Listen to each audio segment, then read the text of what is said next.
මේ අපූරු මෙවලමක් තියෙනවා මේ ව්‍යාපාර පරිසරය ඇනලයිස් කරන්න පුළුවන්. හරි අපූරු ටූල් එකක්, ටිකක් පරණ ටූල් එකක්. ගොඩක් අය මේ ගැන දන්නවා. ඒකට අපි කියනවා මේ ස්වොට් ඇනලිසිස් කියලා. එහෙම නැත්නම් අපි ස්වොට් විශ්ලේෂණය කියලා කියන්න පුළුවන්. සිංහලෙන් මේ ස්වොට් කියලා කියන්නේ වචන හතරක මුල අකුරු හතර අරගෙන තමයි ඒක හදලා තියෙන්නේ. S වලින් කියන්නේ strength. අපි බහුවචනයෙන්ම කියන strengths කියලා. W අකුරෙන් කියන්නේ weaknesses. O අකුරෙන් opportunities.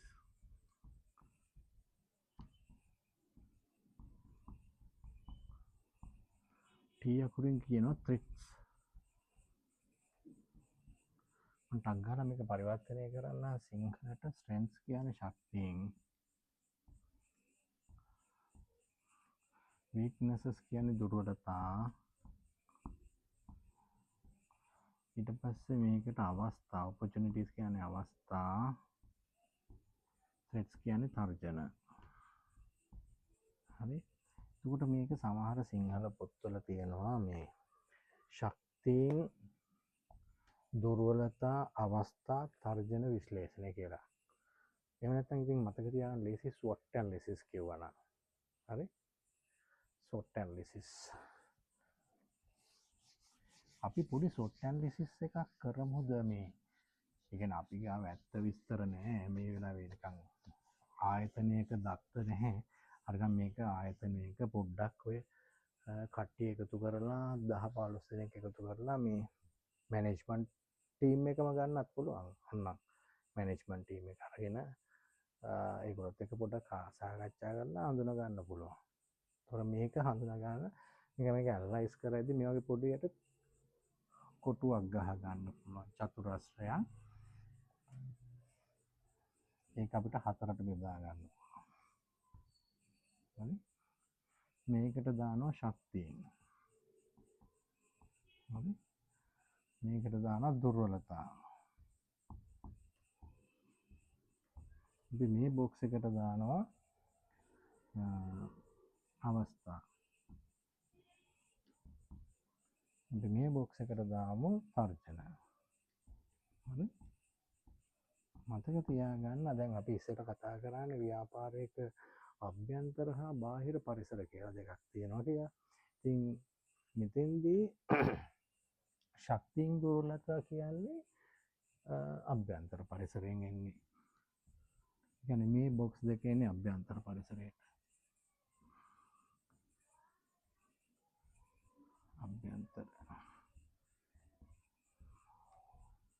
අභ්‍යන්තර පරිසරය. මොකද අභ්‍යන්තර පරිසරයේ මේ ශක්තියින් සහ දුර්වලතා. එතකොට අවස්ථා, මේ අවස්ථා තර්ජන කියන්නේ බාහිර.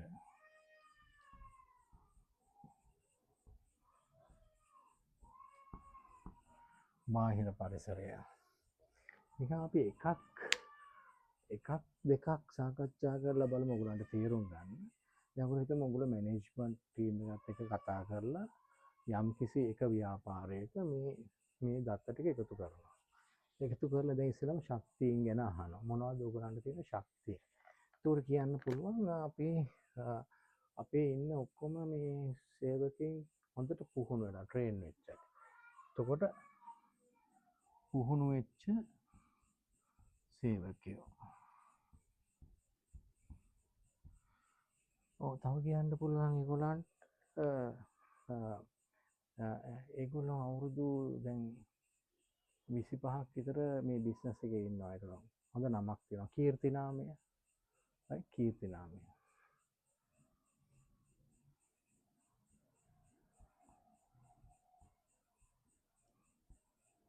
දැන් ඔයගේ පැය භාගයක් විතර ඩිස්කස් කරලා හඳුනා ගන්න පුළුවන්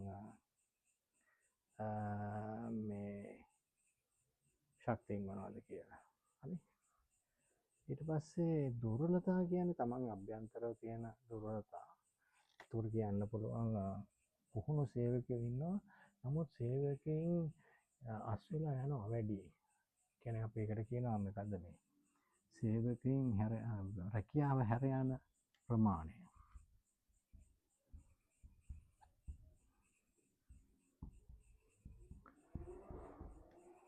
ඒ වගේම ඒගොල්ලන්ගේ දුර්වලතාවයක් විදිහට ඒගොල්ලන් කතා කරනකොට සමහරවිට ඒගොල්ලෝ ආවේනික දුර්වලතාවයක් විදිහට කියන්න පුළුවන්. කාන්තාවන් රැකියා කරන ප්‍රමාණය අඩුයි සමහර අවස්ථාවලදී. එහෙම නැත්නම් පිරිමි අය අඩුයි රැකියා කරනවා මොකක් හරි. ඒතර මාත් කියමු කාන්තාවන් අඩුයි.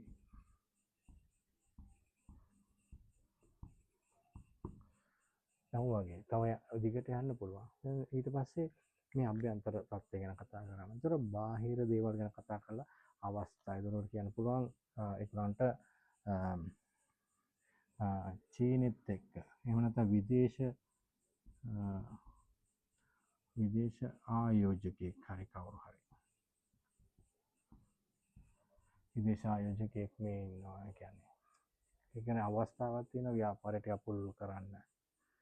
හරි.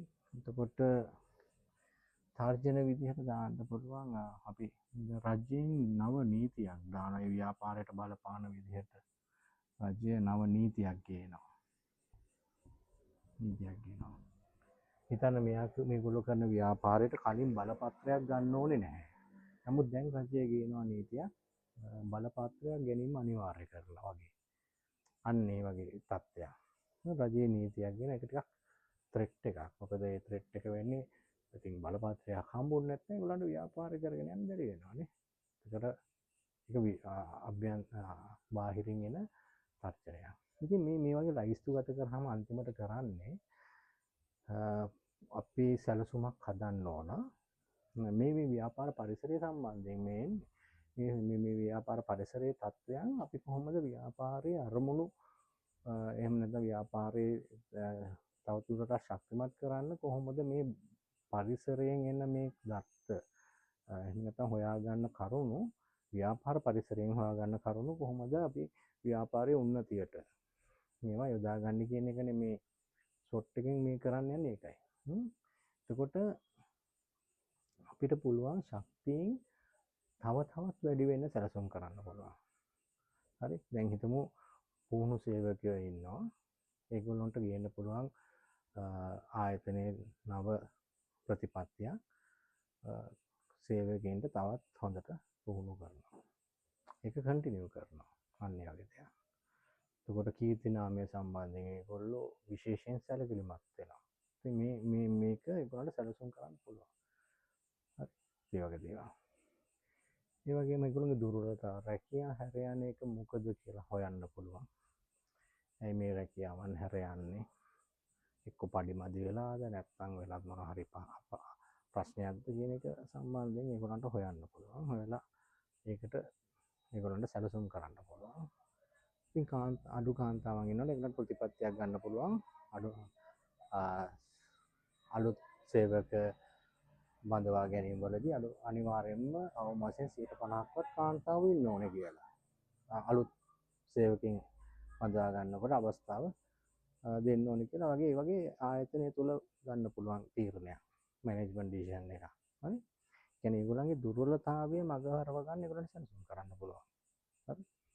ඊට පස්සේ දැන් ව්‍යාපාර පරිසරය ඒගොල්ලන්ට තියෙන ආයෝජන අවස්ථාවක් කියලා ඔපචුනිටි එක. ඉතින් ඒගොල්ලෝ ඒක නැති කරගන්න නැතුව ඒ විදේශ ආයෝජකයත් එක්ක හොඳ සම්බන්ධතාවයක් පවත්වලා ඒ පිළිබඳව විදේශ ආයෝජන සම්බන්ධයෙන් අනුමැතිය ගන්න පුළුවන්. අවශ්‍ය නම් ඒ ආයතනවල ගෙනිහිල්ලා තානාපති කාර්යාලයත් එක්ක සම්බන්ධ වෙලා වගේ ඒගොල්ලන්ට තවදුරටත් මේ අවස්ථාව ලබා ගන්න පුළුවන්. ඉතින් ඒගොල්ලන්ට පුළුවන් මේ මොඩල් එක පාවිච්චි කරලා තව තවත් රටවල් ආයෝජකයෝ ඉන්නවාද කියලා හොයලා තව තවත් මේ ආයෝජන අවස්ථා ගේන්න. මොකද ඒගොල්ලෝ ඔපචුනිටි එකක් දැක්කා. මිනිස්සු අපේ ව්‍යාපාරය සම්බන්ධයෙන් උනන්දුවක් දක්වනවා. විදේශයත් උනන්දුවක් දක්වනවා. ආයෝජකයෝ උනන්දුවක් දක්වනවා. ඉතින් ඒක යූස් කරන්න පුළුවන් ව්‍යාපාරයේ සංවර්ධනයට. අනාගත සුබ සිද්ධියට ඒක යූස් කරන්න පුළුවන්. તો රජය දැන් කිව්වනේ උදාහරණයක් විදිහට නව නීතියක් දැම්මා නම් බලපත්‍රයක් ගන්න. ඒ බලපත්‍රය ගන්න මොනවද සපුරන්න ඕන කොන්දේසි කියලා වේලාසනම හොයලා බලලා යම් යම් අඩුපාඩු තියෙනවා නම් ව්‍යාපාර පැත්තෙන් රජය දාන කොන්දේසි සපුර ගන්න මොනවද අඩුපාඩු තියෙනවද ඉක්මනට ඒවා හදා ගන්න පුළුවන්. ඒක කොහොමද කියන්නේ. ඉතින් ඒ සම්බන්ධයෙන් වගකීමට වග කියන්න පුළුවන් පිරිස්පත් කරලා ඒක කරන්න වෙනවා. මොකද නැත්තම් රජයේ බලපත්‍රය ගන්න විදිහක් නැහැනේ. ඉතින් යම් හේකින් අපි හිතමු වර්ස් කේස් එකේදී එහෙම බලපත්‍රයක් නිකුත් කරේ නැත්තම් මොකක් හරි හේතුවක් නිසා ඒකට අභියාචනා කරන විදිහ එහෙම නැත්නම් නෛතික මොන හරි පියවරක් ගන්නවද නීතියේ සරණ සොයාගෙන යනවද ඉතින් මේ වගේ දේවල් ලෑස්ති වෙන්න පුළුවන් වේලාසෙන් ඉඳගෙන. එතකොට මේ ව්‍යාපාර පරිසරයක අභ්‍යන්තර බාහිර වශයෙන් තියෙන මේ දේවල් හඳුනා ගැනීම තුළින් ව්‍යාපාරය තවදුරටත් ශක්තිමත් කර ගැනීම තමයි මේ SWOT වල තියෙන පරමාර්ථය. ඉතින් මේක හොඳ මැනේජ්මන්ට් ටූල් එකක්, ප්ලෑනින් ටූල් එකක්, ස්ට්‍රැටජික් ප්ලෑනින් ටූල් එකක්. මේ ටූල් එකේ යොදාගත්තේ දත්ත ව්‍යාපාර පරිසරය තුළින් තමයි ඒ දත්ත. වෙනත් මොනවත් දත්ත පාවිච්චි කරන්නේ නැහැ. ව්‍යාපාරයේ තියෙන අභ්‍යන්තර බාහිර පරිසරයන් ඇනලයිස් කරලා තමයි මේ ටූල් එක කරේ.